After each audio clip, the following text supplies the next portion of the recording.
ধারাবাহিকে নিয়মিত অভিনয় না করলেও ছোট পর্দায় নিজের অবস্থান ধরে রেখেছেন অভিনেত্রী সামিরা খান মাহি। সর্বশেষ তাকে দেখা গেছে খুশবু ধারাবাহিকে। সাজ্জাদ সুমন পরিচালিত এই ধারাবাহিকের শুরুর দিকের কয়েকটি পর্বে অভিনয় করেছিলেন তিনি। এবার দুটি মিনি সিরিজ নিয়ে দর্শকদের সামনে আসছেন সামিরা খান মাহি। মায়ার সংসার ও কর্মফল নামের সিরিজ দুটিতে অভিনয় করেছেন তিনি। কর্মফল নাটকটি নির্মাণ করেছেন মহিন খান। পারিবারিক গল্প নিয়ে নির্মিত কর্মফল নাটকে মাহির সঙ্গে অভিনয় করেছেন ইরফান সাজ্জাদ, দীপা খন্দকার, মনিরা মিঠু সহ আরও অনেকে। অন্যদিকে মায়ার সংসার নির্মাণ করেছেন মোহাম্মদ ওমর ফারুক। এই সিরিজের অভিনয় শিল্পীদের বিষয়ে এখনই বিস্তারিত জানাতে চাননি মাহি, তবে খুব দ্রুতই এই বিষয়ে জানানো হবে বলে জানিয়েছেন তিনি। দুটি সিরিজে অভিনয়ের অভিজ্ঞতা জানিয়ে সামিরা খান মাহি বলেন, সিরিজ দুটি মূলত পারিবারিক গল্প নিয়ে তৈরি।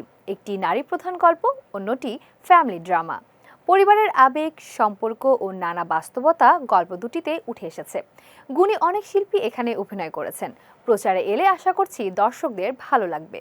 সাম্প্রতিক সময়ে অভিনয়ের কাজও কমিয়ে দিয়েছেন সামিরা খান মাহি, তবে এটি কাজের প্রতি অনগ্রহ থেকে নয়, বরং সচেতন সিদ্ধান্ত বলেই জানিয়েছেন অভিনেত্রী।